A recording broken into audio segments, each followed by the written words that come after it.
Pero a cada uno le es dada la manifestación del Espíritu para provecho. Es lo que dice la Reina Valera, para provecho. La Biblia de las Américas dice para el bien común. Y el versículo 11 hasta el 25, podemos leer también, dice así: pero todas estas cosas las hace uno y el mismo Espíritu, distribuyendo individualmente a cada uno según la voluntad de Él. Porque así como el cuerpo es uno y tiene muchos miembros, pero todos los miembros del cuerpo, aunque son muchos, constituyen un solo cuerpo, así también es Cristo. Pues por un mismo Espíritu todos fuimos bautizados en un cuerpo, ya judíos o griegos, ya esclavos o libres, y a todos se nos dio a beber del mismo Espíritu, porque el cuerpo no es un solo miembro, sino muchos. Si el pie dijera, porque no soy mano, no soy parte del cuerpo, no por eso deja de ser parte del cuerpo. Y si el oído dijera, porque no soy ojo, no soy parte del cuerpo, no por eso deja de ser parte del cuerpo. Si todo el cuerpo fuera ojo, ¿qué sería del oído? Si todo fuera oído, ¿qué sería del olfato? Ahora bien, Dios ha colocado a cada uno de los miembros en el cuerpo según le agradó. Y si todos fueran un solo miembro, ¿qué sería del cuerpo? Sin embargo, hay muchos miembros, pero un solo cuerpo. Y el ojo no puede decir a la mano, no te necesito, ni tampoco la cabeza a los pies, no os necesito. Por el contrario, la verdad es que los miembros del cuerpo que parecen ser los más débiles son los más necesarios, y las partes del cuerpo que estimamos menos honrosas, más íntimas. Menos honrosas, a estas las vestimos con más honra, de manera que las partes que consideramos más íntimas reciben un trato más honroso, ya que nuestras partes presentables no lo necesitan. Y quiero que noten lo que dice a partir de esta parte. Dice, mas así formó Dios el cuerpo, dando mayor honra a la parte que carecía de ella, a fin de que en el cuerpo no haya división, sino que los miembros tengan el mismo cuidado unos por otros. Y estos versículos que hemos leído, solamente pensando ahora en Corintios, nos dan una pauta general, como ya hemos estado viendo todo este tiempo, de qué son los dones, cuál es el propósito de los dones, como el pastor estuvo predicando esta mañana, cuál es el fin principal de los dones, que es la gloria de Dios, pero el beneficio o la edificación del cuerpo. Algo de lo que quiero ir hablando ahora es acerca de la providencia de Dios en cuanto a que Él ha provisto, ha dotado a la iglesia con estos dones. El panorama general de la Escritura nos exhibe algo realmente asombroso en relación a los dones. A medida que uno lee, y no necesariamente estudia, sino lee la palabra, puede ir percibiendo y dándose cuenta, descubriendo el sentido general de lo que Dios, o de la idea, la visión que Dios tiene para la iglesia o para su pueblo. ¿Sí? Cuando vemos el Antiguo Testamento, solamente tomando el ejemplo del sacerdocio, los levitas, el pueblo, podemos ver algo parecido. Dios proveyó por medio del pueblo, de la tribu de Leví, un grupo específico de personas para un servicio específico en la nación, que era el culto. Dentro de ellos habían dos, ¿no? Están los levitas, están los sacerdotes, que tenían la tarea específica de servir en el templo, ¿sí? Pero este grupo, esta tribu, no tenía una parte en la herencia, por decir así, de recibir un pedazo de tierra en Canaán, pero Dios hizo provisión para ellos por medio de las otras 11 tribus, ¿sí? Tanto en proveerles tierra como proveerles el sustento necesario por medio de los diezmos y las otras cosas. Y esto ya va dándonos un pantallazo de cómo Dios va armando el panorama del cuerpo, del pueblo de Dios. En el Nuevo Testamento eso se expande más grandiosamente con las gracias que Dios da o los dones. Pues si bien existen dones que son específicos, como hemos estado viendo hasta ahora, hay otros que no lo son así, que hasta podrían pasar desapercibidos, ¿sí? a nuestra percepción, a nuestros ojos, pero que están ahí, que es el trabajo o la ayuda o la oración continua de hermanos que están trabajando, podríamos decir, ocultamente, desapercibidamente.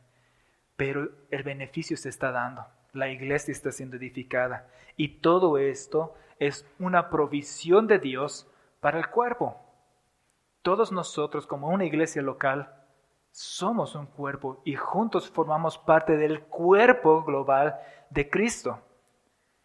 Y cada uno de nosotros, como dijo ya el pastor y se enseñó esto, tenemos un don de parte de Dios, al menos un don, que Él nos lo ha confiado para que bendigamos y sirvamos al resto del cuerpo, al resto de la iglesia, y de esa forma la iglesia pueda avanzar, pueda crecer, pueda fortalecerse en la tarea o en la misión que el Señor nos ha encomendado. Yo veo esto algo realmente providencial de parte de Dios. Es algo maravilloso. Vamos a terminar, y tal vez no lo debería haber dicho ahora, pero con Romanos, donde dice, y Pablo termina alabando a Dios en Romanos 11 por su sabiduría. Dice, ¿quién entendió la mente del Señor? ¿Quién fue su consejero? ¿Quién le dio al primero para que le fuese recompensado? De Él, por Él y para Él son todas las cosas, dice Pablo. Y realmente cuando vemos el panorama o cómo Dios empieza a armar y a mostrar cuál es su propósito para su pueblo, con las cosas que Él mismo ha provisto, esto provoca en nuestro corazón asombro y alabanza a Dios, gratitud. Porque si tuviéramos que esperar que solo una persona hiciera todo, no se podría. Si tuviéramos que esperar que unos cuantos nada más, por decir, un liderazgo haga todo, no se podría. Pero a Dios le ha placido y en su sabiduría, Él ha provisto todo lo que es necesario para la iglesia, para el avance y el cumplimiento de la misión que tenemos como iglesia, lo ha provisto en dones para cada o en cada creyente. De modo que todos son útiles, ninguno es inútil, ninguno es innecesario y cada creyente tiene su parte dentro del cuerpo. Ahora esto obviamente pone una responsabilidad seria en cuanto a servir. Porque si uno no sirve en la iglesia con lo que Dios le ha dado, entonces está obrando de una forma negligente en relación a lo que Dios le ha dado y a lo que la iglesia necesita, y está privando al cuerpo de algo que sería necesario, de algo que es útil. Solamente considerando los versículos que hemos leído aquí en 1 Corintios podemos entender eso. Los dones, dice el versículo 7, son para el bien común. Si yo tengo algo que Dios me ha dado y que es para el beneficio del cuerpo y yo no lo doy al cuerpo, yo estoy privando al cuerpo. Y lo mismo pasa con cada creyente. ¿Sí? ¿Cuántos se necesitan los dones que se han estado presentando en estos días? Sin necesidad de entrar de nuevo al debate si hay algunos vigentes o no, pensemos en los dones. ¿Son necesarios? Son necesarios. Son útiles. Están ahí para la iglesia. Y si algo falta en la iglesia no es porque Dios no lo haya dado, sino porque hay alguna persona que por una u otra razón no lo está usando. No está bendiciendo al resto del cuerpo. Hay 3 puntos o 3 cosas que yo quiero rescatar en relación a los versículos que hemos leído aquí en 1 Corintios. Antes de ver estos 3 puntos, solamente quiero recordarles la definición de don que se nos ha dado. Es una habilidad dada por Dios y fortalecida por el Espíritu Santo para cumplir una función específica dentro del cuerpo que Dios ha asignado a cada uno de nosotros. De ese modo podemos ver 3 cosas solo a modo de resumen. 1, quien otorga los dones es el Señor. Más específicamente el Espíritu Santo, el que concede a cada uno como Él quiere. ¿Sí? Después, como un segundo punto, es que por el mismo Espíritu todos nosotros hemos sido bautizados o introducidos en el cuerpo en el cuerpo de Cristo. Todos nosotros formamos parte de este cuerpo y ningún creyente es como una parte ajena o aislada al cuerpo. Cada cristiano, cada persona que nace de nuevo por el Espíritu es introducida o bautizada en el cuerpo, de modo que todos nos debemos a los otros. Tenemos una responsabilidad con el otro hermano. ¿Sí?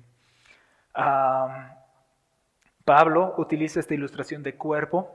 Pedro, en su primera epístola, usa otra ilustración y es de que no un cuerpo, sino un templo, donde cada uno de nosotros, cada creyente, es una piedra viva con la cual está siendo edificado y construido este templo.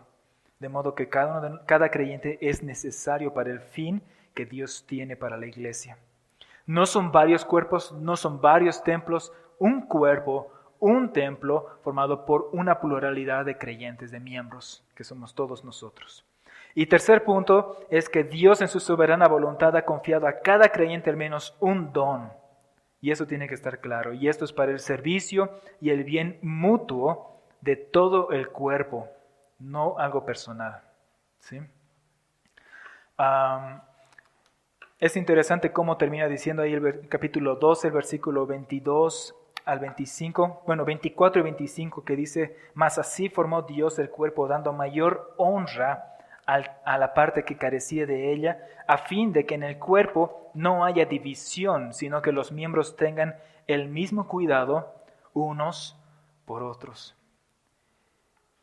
Y debo confesar que esto he llegado a entenderlo recién en este año, en esta segunda mitad, en mi lectura, cuando estaba pasando por estas partes. Cuando vi este versículo, realmente fue como imagino que les ha pasado a muchos, es como una luz que salta ahí y dices: wow. Si entendiéramos esto, o si la iglesia en general entendiera esto, ¿cuántas cosas, cuántos problemas se evitarían? Si los cristianos o los creyentes tomáramos en serio leer la palabra, como dije al principio, no necesariamente estudiar, ¿no?, de profundizar, sino una lectura diligente, ¿no?, de tomar un libro o una epístola, una carta y leer de corrido toda la carta. ¿Cuántas cosas, cuántos errores podríamos notar y evitar repetir? ¿Cuántas cosas se podrían corregir si tan solamente el cristiano tomara en serio la palabra de Dios más que la palabra de hombres? Muchas veces nuestra prioridad en cualquier tema o debate es ver qué opina esta o esta otra persona y no necesariamente qué es lo que dice la palabra. Y un común denominador que vamos a ver en la mayoría de los problemas que se da en relación a los dones es que la gente busca lo que es más fácil o más cómodo. Y es más cómodo preguntarle a alguien qué opinas tú o qué opina tal persona. Es más fácil, y sé que esto no conviene como alguien que estamos vendiendo libros, pero es más fácil comprar un libro y solo leer qué dice un libro, qué dice un autor. Y no tomar la palabra y ver qué dice Dios. No. Y es un problema común que vamos a ver en la mayoría de los desórdenes que se dan. Algo que quiero que notemos en relación a los dos problemas, los dos extremos que les he mencionado, tanto el uso como el desuso de los dones, es que básicamente hay dos cosas que pueden provocar estos problemas. O una falta de amor al cuerpo, ¿sí?, una falta de amor real al cuerpo, o una ignorancia de lo que dice la palabra. A veces van los dos juntos. No amas y además ignoras, ¿no?, la palabra, ignoran la palabra. Pero es una de esas dos generalmente. O una falta de amor al cuerpo. No hay un deseo de servir, sino más bien hay un deseo egoísta de servirse a sí mismo o de velar por sus propios intereses. O la otra parte, no se conoce lo que dice la palabra. No se sirve porque tal vez no se conoce qué es lo que dice la palabra en relación al servicio, a los dones. O hay un abuso de los dones y la iglesia, la congregación o los hermanos no dicen nada porque también ignoran lo que dice la palabra. Y cualquier cosa se la toma como si fuera la autoridad de Dios misma. Algo que quiero definir, recordar aquí, es la definición del amor, que es algo que ya se ha estado hablando mucho en Efesios y hemos visto hoy día en 1 Corintios. Y es que El amor es buscar o procurar el bien de nuestro hermano, de nuestro prójimo.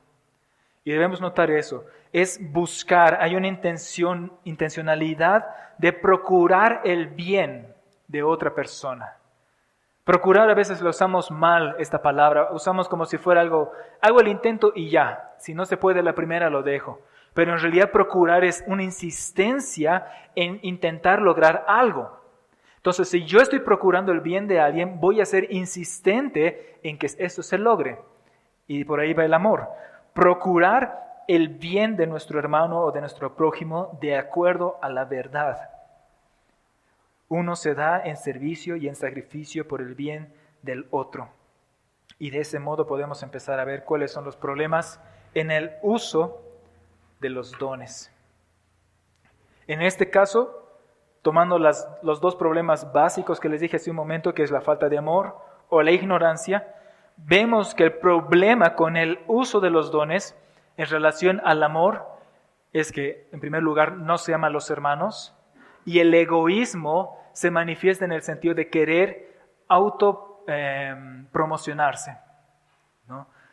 Buscar el bien propio, buscar la exaltación propia, el reconocimiento por parte del resto del cuerpo. Un ejemplo de eso es lo que Jaime estuvo compartiendo ayer en relación a, por ejemplo, a Ananías y Zafira, ¿sí? Que eso es algo claro en relación a cómo muchos hermanos genuinamente estaban amando al resto del cuerpo. ¿Y qué es lo que hicieron? Vendían sus propiedades. Es una expresión realmente hermosa, como lo dice Hechos, que dice que nadie consideraba nada suyo propio, sino que todo era del bien común o de la propiedad común. Ellos se habían despojado de todo con tal de servir al resto de los hermanos. Y da un ejemplo bueno de eso y es Bernabé, que vende una propiedad, pero inmediatamente nos muestra el otro extremo, el opuesto, que es Ananías, el cual, viendo todas estas cosas, vende su propiedad y dice estar dando todo el dinero, pero no lo da. Y el problema aquí es el corazón que tuvo este hombre y el intento de engañar no a los hombres, sino a Dios, dice Pedro, en relación a cuáles eran las intenciones reales por las que él estaba haciendo esto, que podemos deducir era una aceptación, una alabanza de parte de los otros. Que la gente vea y diga, oh, qué generoso este hombre en cómo está dando. ¿Sí? U otro ejemplo, que es el que después dio también de este mago, Simón, que quería el poder del Espíritu. ¿Para qué? Para seguir siendo admirado. Se dice, bueno, nos relata ahí Lucas en Hechos que este hombre había perdido mucha popularidad luego que el Evangelio llegó. Si la gente ya no lo escuchaba, ya no lo admiraba, ya no lo seguía. Y vio la oportunidad del don del Espíritu Santo como para volver a tener toda esa admiración de parte del pueblo. Y básicamente en el tema del amor y el egoísmo que hay en las personas que hacen un mal uso de los dones es ese. Quieren servir, podemos usar esa palabra entre comillas, no porque amen al cuerpo o porque quieran el bien del cuerpo, sino una intención real en el corazón es que quieren resaltar, quieren ser vistos, quieren ser admirados o alabados por otras personas. Y si pensamos en muchas manifestaciones comunes de lo que se llama los dones más asombrosos o milagrosos en nuestro tiempo, hay eso en los líderes o en esas personas que dicen poseer estos dones. Buscan admiración, buscan cámaras o buscan que la gente los vea cuando están haciendo estas cosas. No hay una intención de que si es en privado o si hay algo en secreto que se puede ayudar a otra persona, se haga. Mientras más gente lo vea, mejor. Mientras más público sea, mejor. Y eso se convierte nada más en un show. Y si hay algún tipo de beneficio que se pueda otorgar al cuerpo por algo secundario, no sé cómo se puede llamar esto, viene a ser nada más gracia de Dios para la gente, Pero esta persona, dice Jesús, ya ha recibido su recompensa. ¿Cuál es? La alabanza de los hombres. Hay varias formas en las que se puede hacer mal uso de los dones. Creo que el más común, que por lo menos yo he visto y tal vez ustedes también, en relación a... Voy a tratar de ir un poco en orden algunos dones, pero solamente pensando en el pastorado, es que se piensa de una forma muy interna que es algo que se hereda genéticamente.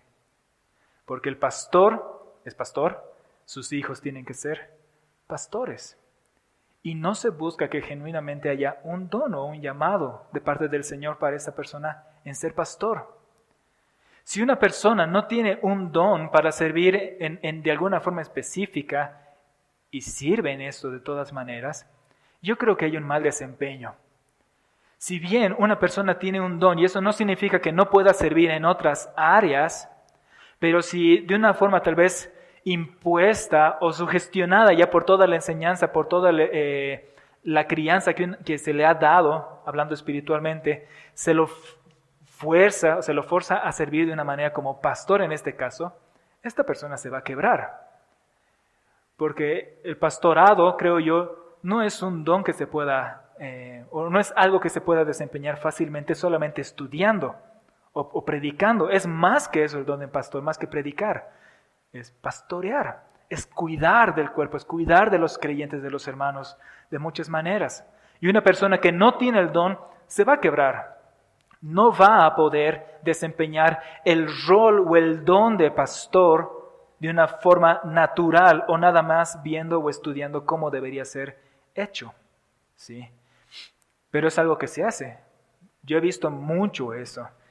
De hecho, mi papá era pastor y yo recuerdo cuando yo era pequeño, todos los hermanos me decían, el pastorcito, ¿no?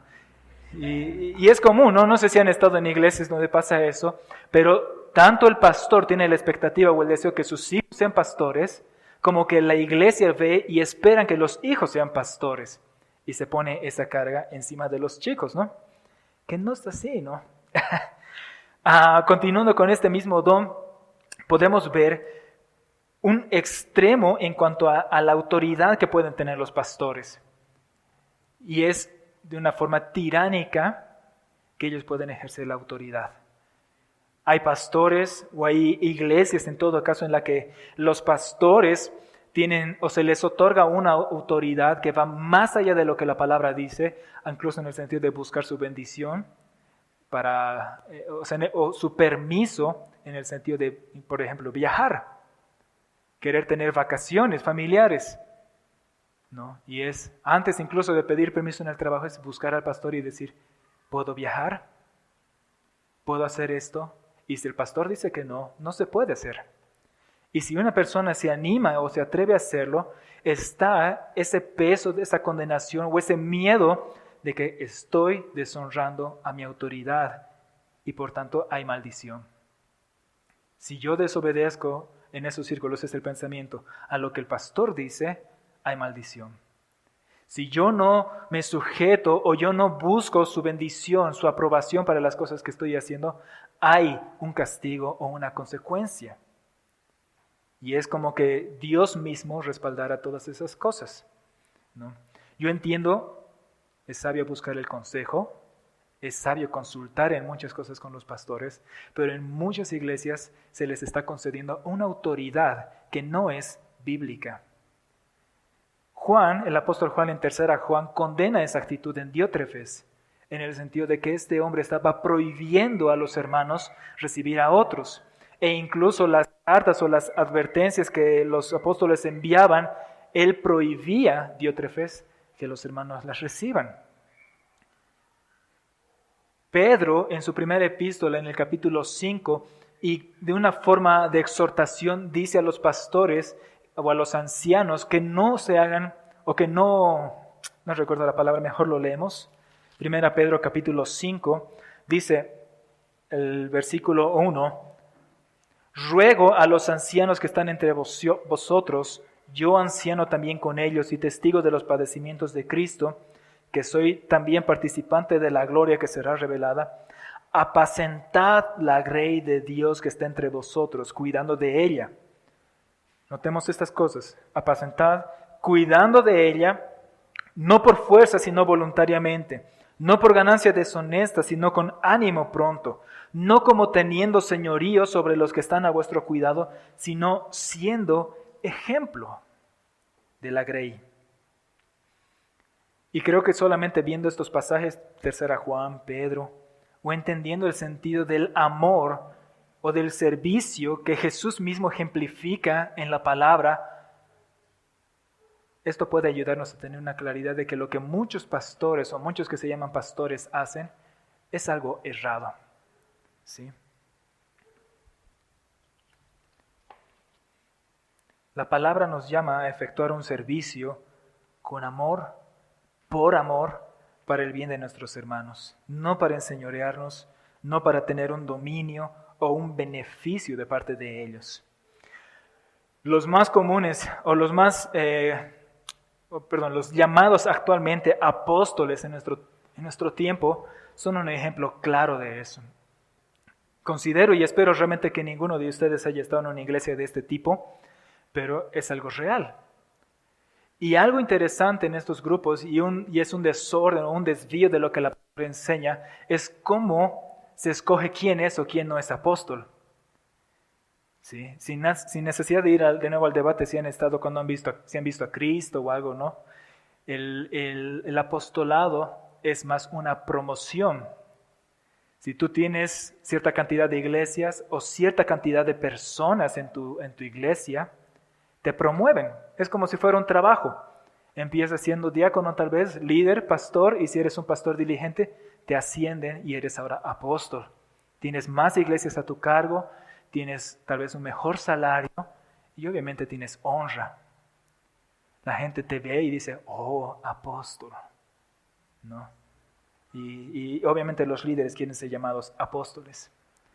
Es lamentable realmente cuando uno ve eso y cuando, de nuevo, como digo, lee la palabra.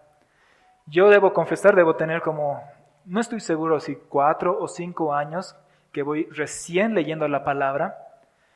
Antes de estar casado con mi esposa, con Marcela, yo estuve en muchas iglesias. Mi contexto es realmente de todas estas iglesias, tanto pentecostales, G12 y todo eso. Entonces son cosas que yo he podido ver de primera mano en todos esos lugares. Pero en el momento en el que yo he empezado a leer la palabra, no puedo decir la primera vez, sino a medida que he ido leyendo y teniendo un entendimiento del panorama de lo que la palabra nos presenta, el sentido general en mí es decir, uno, ¿cómo no lo he entendido antes? ¿Cómo no he visto este error antes? Y el otro es, ¿cómo estos líderes que supuestamente predican la palabra pueden seguir haciendo estas cosas a pesar de lo que dice la palabra? Y aquí está el otro problema. Falta de amor era lo primero, un egoísmo que no considera a sus hermanos o al prójimo como superior, pero en este otro lado está la ignorancia. El que ignora la palabra es engañado. Y el líder que ignora la palabra va a tergiversar la palabra y va a hacer malos usos de la palabra. Y de nuevo, no soy alguien que está en contra de los libros. Yo leo libros, me gustan los libros. Trabajo en una librería, como saben. Sería contradictorio, ¿no?, que los odie y trabaje ahí. Amo los libros, me encanta leer, pero creo que es un problema cuando solo leen libros y no se lee la palabra. Cuando hacemos nuestra declaración todas las mañanas, los domingos, no decimos, este es mi libro. No decimos, esto es lo que dice Calvino, o esto es lo que dice este otro, sino, esta es mi Biblia. La eterna palabra de Dios, inspirada, infalible, inerrante, siempre viva y eficaz, y sus verdades son absolutas y eternas y suficientes en todo asunto de fe y práctica.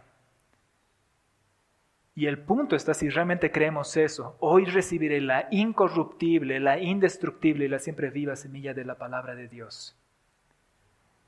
De nuevo, no es malo leer libros, pero es malo leer libros si nunca lees la palabra. o si es mayor la lectura de libros de lo que dice la palabra. Nuestro criterio para juzgar las cosas o evaluar las cosas va a ser lo que dice un autor y no lo que dice el autor de la vida o de la palabra, el que la ha inspirado. Y por eso mi énfasis está en el hecho de que necesitamos conocer lo que dice la Biblia. Y realmente considero, no desestimando el estudio, no desestimando la meditación de la palabra, sino yendo lo más básico, leer la palabra, agarrar un libro de la Biblia y leerlo de principio a fin con el cuidado que se necesita, no de una forma violenta o veloz, solo por leer.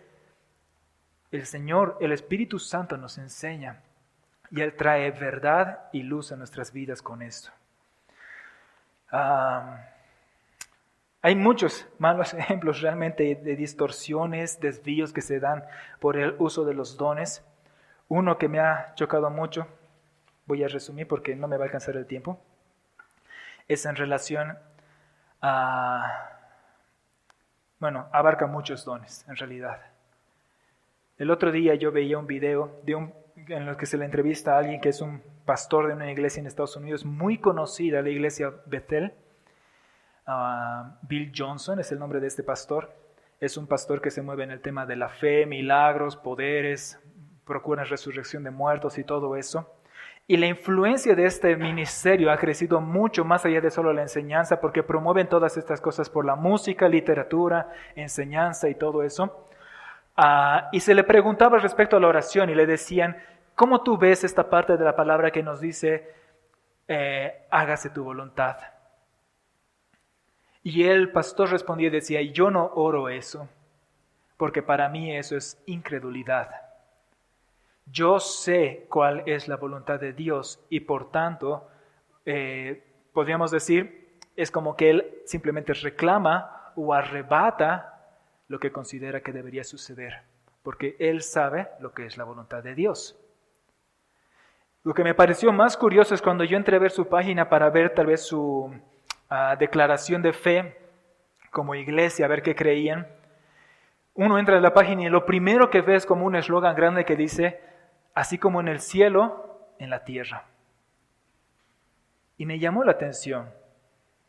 Uno entra a YouTube y hay muchas canciones de los cantantes más populares de este tiempo que tienen esos temas, como en el cielo, en la tierra. Como en el cielo, en la tierra. Pero hay algo que le falta a esa oración o a esa frase. El único lugar en la Biblia donde se nos habla de esa frase, como en el cielo, en la tierra, es en la oración del Padre Nuestro. Hágase tu voluntad, así como en el cielo, aquí en la tierra. Pero si uno quita esa primera parte y solo toma la segunda parte, eso da lugar a muchos desenfrenos. Y eso conversábamos con Richard y conversaba también con mi esposa cuando lo vi y lo entendí. Y esa es la postura. Si en el cielo no hay pobreza, sino más bien hay abundancia y prosperidad, ¿qué es lo que debe haber en la tierra? Si en el cielo no hay enfermedad ni muerte, ¿qué es lo que debe haber en la tierra? Eso es lo que están persiguiendo. Y para esa gente, un cristiano enfermo es un cristiano miserable, que no ha entendido lo que tiene en Dios o en Cristo. Esa es la postura de este tipo de iglesias. Si en el cielo vamos a ver a Cristo, ¿qué es lo que deberíamos esperar aquí en la tierra? Y ellos procuran visiones reales de Cristo. Y hay muchos que afirman haber visto a Cristo en visiones presenciales. ¿Qué desenfrenos causa eso? Podríamos entender por qué todo el sentido de este falso evangelio de la prosperidad, ¿no? Como en el cielo, en la tierra, pero ninguno busca hacer la voluntad de su Padre, o de Dios en todo caso, ni siquiera podríamos decir su Padre, no sabemos y no creo que sea su Padre. No buscan o no usan esta oración para decir, hágase tu voluntad, deseo humillarme, deseo someterme a tu voluntad, sino que buscan excusar con una tergiversación de la palabra, una distorsión de lo que dice la palabra, sus malos deseos y sus malas obras. Y cuando alguien no recibe lo que ellos mismos profesan que deberían recibir, no es culpa de la doctrina, no es culpa de un mal entendimiento de lo que dice la palabra, es culpa de la persona que no ha recibido porque no ha tenido la fe necesaria. o no ha sido obediente tal vez a su líder, a su pastor en alguna cosa y está recibiendo como que la consecuencia. Es muy fácil entonces en estos círculos no buscar qué dice la palabra, sino buscar qué dice ese grupo, esa denominación, ese líder, buscar sueños, visiones, que es la forma más cómoda, la forma más pasiva en la que alguien puede decir que quiere buscar la voluntad de Dios. ¿Cuál es tu voluntad respecto a esto, Señor?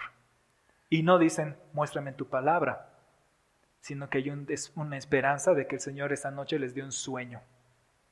O que alguien venga y le diga, tengo una palabra de Dios para ti. Nada más. Y yo creo que es una negligencia realmente. Porque buscan la forma más cómoda, la forma más fácil de conocer la voluntad de Dios en asuntos de la vida. Hace mucho tiempo yo me escandalicé con una profeta muy conocida de estos círculos, que es Cindy Jacobs, en un show que se llama el CAP, el Congreso Apostólico Profético, es uno de los más grandes en Estados Unidos. Cuando empezó su sesión, lo primero que ella hizo fue decir, ha llegado el tiempo que todos esperaban. Tal vez nosotros podríamos decir el tiempo de la palabra, el tiempo de la predicación. ¿Qué nos expondrá ahora? Pero no fue ese el caso, sino el tiempo de la profecía. Tú, pasen aquí. El Señor dice esto. El Señor dice esto. Sanidades, que el cáncer se va, que va a haber prosperidad, que tu negocio va a crecer, que vas a tener la casa o tu hipoteca va a ser pagada. Y ese era el tiempo que todos estaban esperando en el Congreso Apostólico Profético en Estados Unidos. Y la gente estaba, voy a usar esa palabra, chocha. Y luego podemos pensar, ¿por qué está la iglesia como está? ¿No? Yo creo que realmente muchos de estos problemas, muchas de estas distorsiones se solucionarían si la iglesia predicara la palabra y si los cristianos leyeran sus Biblias, la palabra. Por otro lado, podemos ver la ausencia, la ausencia del amor real en el cuerpo. Como decía el pastor esta mañana, más allá de un problema en el hecho de que hay dones que no están siendo usados, yo creo que el don más grande que no está siendo usado en la iglesia es el amor. Pablo dice, finalizando el capítulo 12 de Romanos, 1 Corintios, procurad los mejores dones, mas yo os muestro un camino aún más excelente que los dones, más excelente que todo esto que había estado presentando en el capítulo 12, el amor. Y eso es lo que falta en la iglesia. Es triste, pero al mismo tiempo debe producir gratitud en nuestro corazón. Yo no conozco muchas otras iglesias reformadas en nuestra ciudad o en nuestro país, pero yo estoy agradecido por la nuestra. Si bien no es que ya lo hayamos alcanzado, como dice Pablo, ¿no? Pero estamos en ese rumbo. Creo que Dios ha sido misericordioso en dirigirnos en ese rumbo de verdaderamente formar un cuerpo. Que la hermandad, la fraternidad entre nosotros sea real y vaya creciendo. Que en verdad podamos estar unidos, amándonos unos a otros, velando por las necesidades o los intereses de nuestros hermanos antes que los nuestros. Y es algo a lo que debemos seguir apuntando y creciendo. Porque eso, yo creo, es lo que abre la puerta al resto de los dones. ¿Sí? Como dijo esta mañana también el pastor, es la base, ¿no? O el fundamento para los dones, el amor. Un problema con el desuso de los dones, bueno, muchos problemas en realidad, pero de nuevo partiendo de la base que yo les di, es la falta de amor y la ignorancia. En este caso ya no es un egoísmo de querer resaltar, querer ser visto o admirado por los demás, sino es el sentido de que no puedo servir porque tengo otras cosas que hacer. Mi trabajo o mi familia o mi serie es más importante. Realmente yo no considero tal vez que la familia en este caso sea importante, porque si es egoísmo, lo último que está pensando es en su familia, es en uno mismo. Y debemos ser sinceros que muchas de las personas que son egoístas ponen como excusa la familia. Pero si se viera en el momento de la verdad, ni siquiera pasan tiempo con familia. Hay otras cosas que son más importantes. Y el egoísmo en este punto viene, yo tengo otras cosas más importantes que hacer que servir al cuerpo. ¿Sí?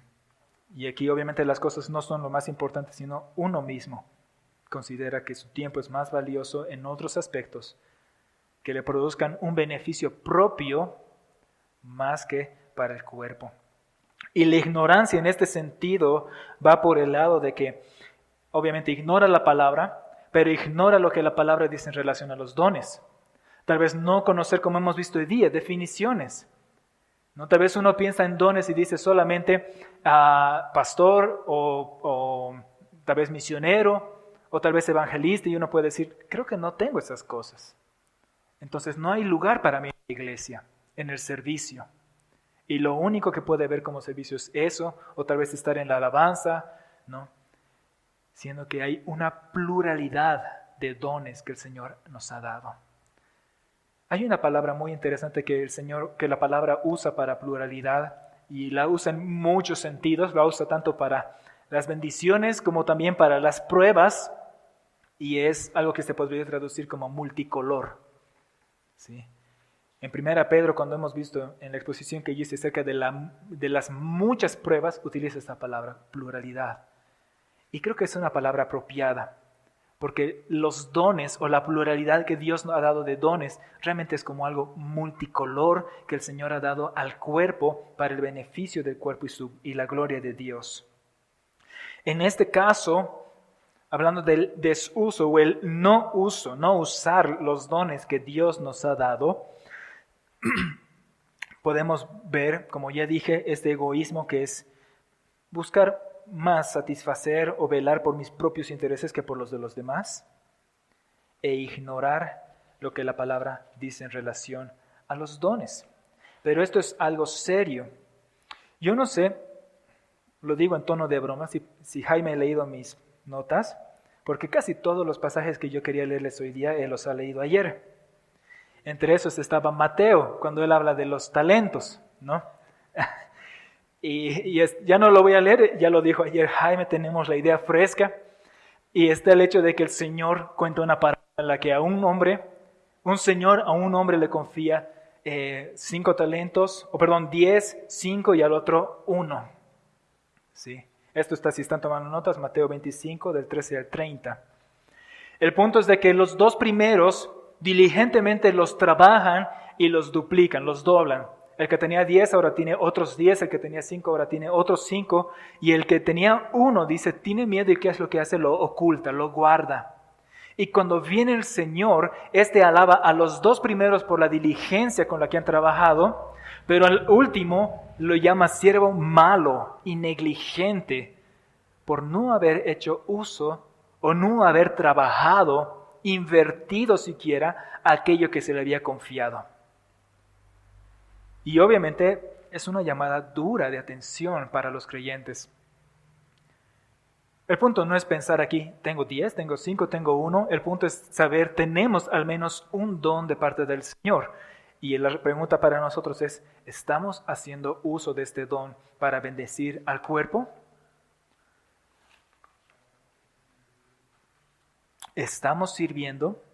¿Estamos beneficiando a la iglesia de alguna manera? Y esa es la advertencia. Ahora, yo encuentro unos pasajes antes, en Mateo 24, 44 al 51, otra advertencia. Vamos a leerla, es así, porque no estoy seguro que tal vez todos la conozcan. Mateo 24, 44 al 51. Jesús está dando todo un sermón respecto al fin de los tiempos, la venida del Hijo del Hombre. Y en estos versículos, Él advierte del momento en el que va a volver y cómo van a ser hallados los siervos. Dice así, Por tanto, el versículo 44. También vosotros estad preparados, porque el Hijo del Hombre vendrá a la hora que no pensáis. ¿Quién pues es el siervo fiel y prudente al cual puso su Señor sobre su casa, para que les dé el alimento a tiempo? Bienaventurado aquel siervo al cual cuando su Señor venga le haya haciendo así. De cierto os digo que sobre todos sus bienes le pondrá. Pero si aquel siervo malo dijere en su corazón, mi Señor tarda en venir, y comenzare a golpear a sus consiervos, y aún a comer y a beber con los borrachos, vendrá el Señor de aquel siervo en día que éste no espera, y a la hora que no sabe, y lo castigará duramente, y pondrá su parte con los hipócritas, y allí será el lloro y el crujir de dientes. Y creo que de alguna forma esto también es una advertencia seria en relación a cómo vamos a ser hallados en el momento que el Señor vuelva. Vamos a ser hallados como siervos diligentes, que estamos siendo fieles o estamos trabajando. Nos va a hallar con las manos en el arado, o nos va a hallar siendo negligentes, o tal vez hasta cometiendo abusos contra nuestros consiervos, o abusos en cuanto al libertinaje, que es lo que hablamos o se estuvo hablando este tiempo en Pedro, los burladores que dicen el Señor tarda en venir. ¿Dónde está el cumplimiento de su promesa? Dudar de la segunda venida del Señor da lugar a pecado, pero estar conscientes de que un día Él va a volver y nos va a llamar a cuentas, nos llama a la seriedad también en cuanto a la forma en la que nosotros servimos. Entonces están las dos partes. Tenemos talentos que el Señor ha confiado a cada uno. ¿Cómo los estamos usando? Y la otra parte, Él va a volver un día, no sabemos cuándo. ¿Cómo vamos a ser hallados? ¿Trabajando de una forma diligente?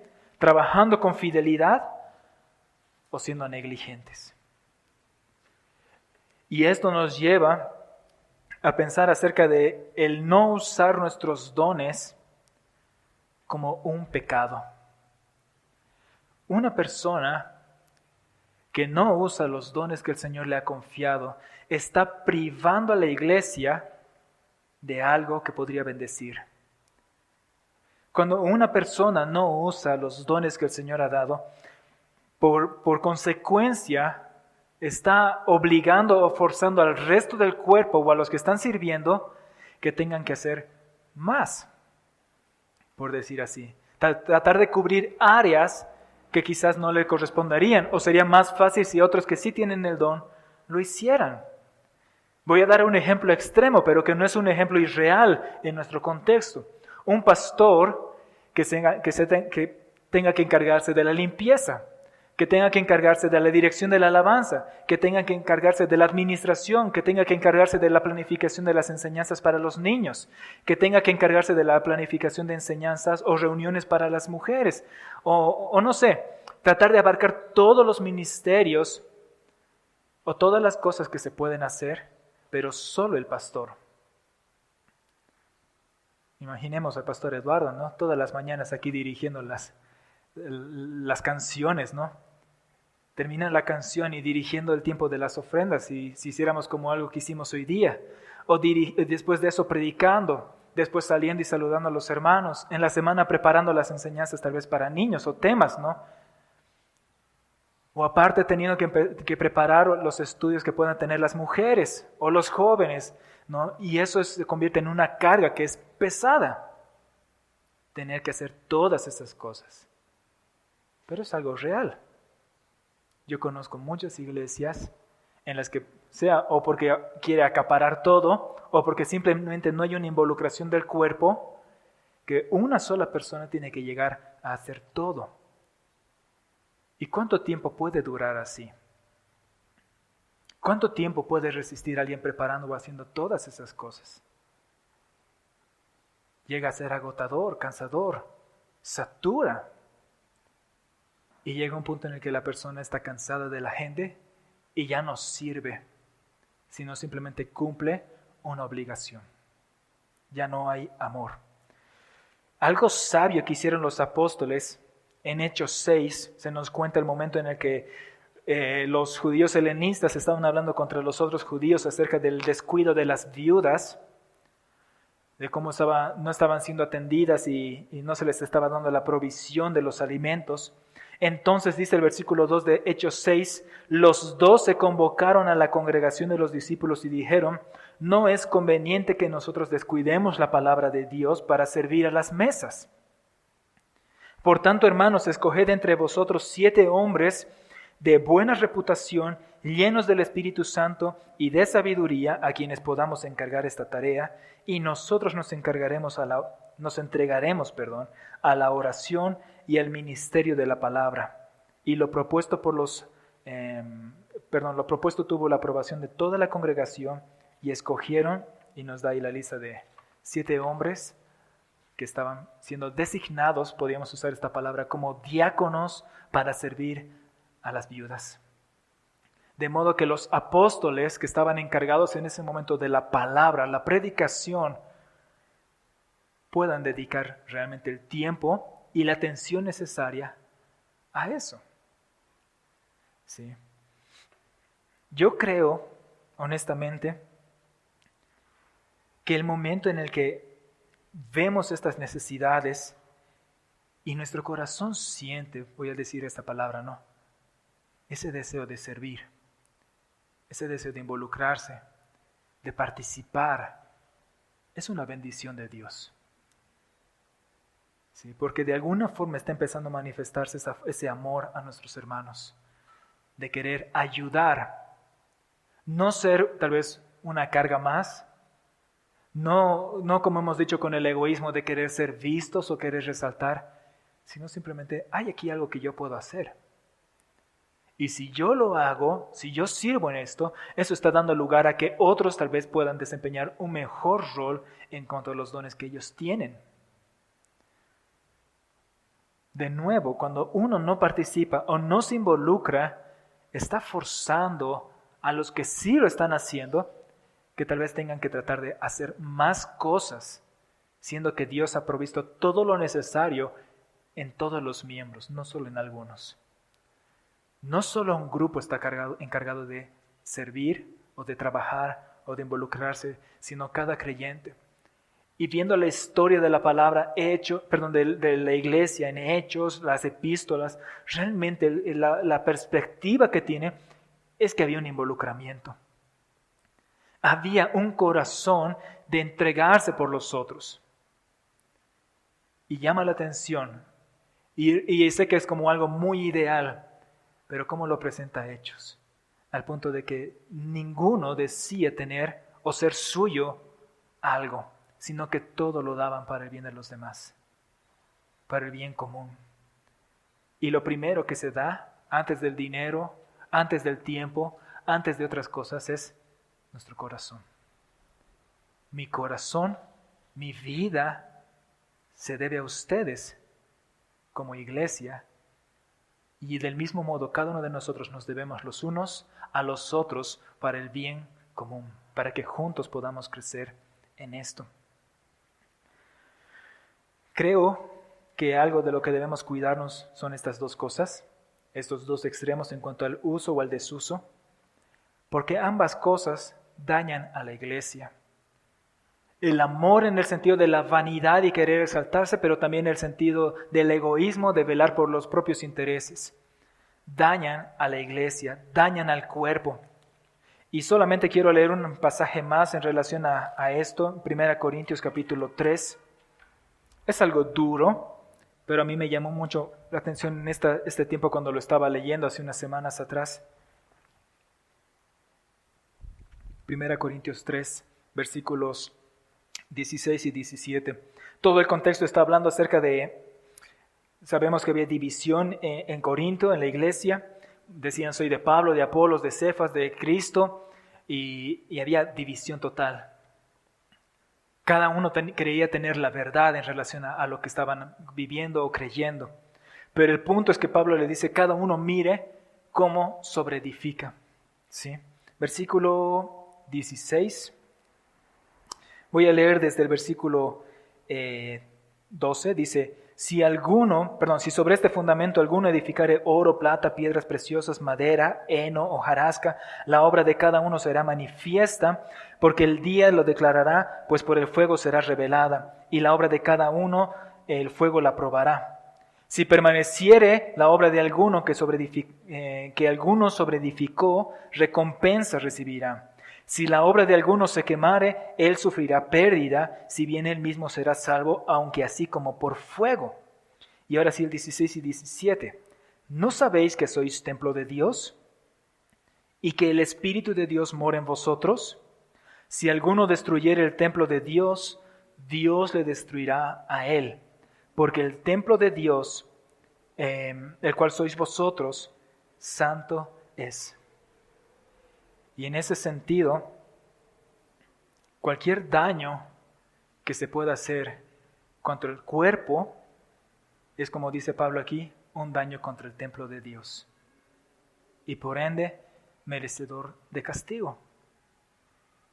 Ahora, muchas cosas se pueden hacer en ignorancia, otras sabiendo tal vez, o por descuidos.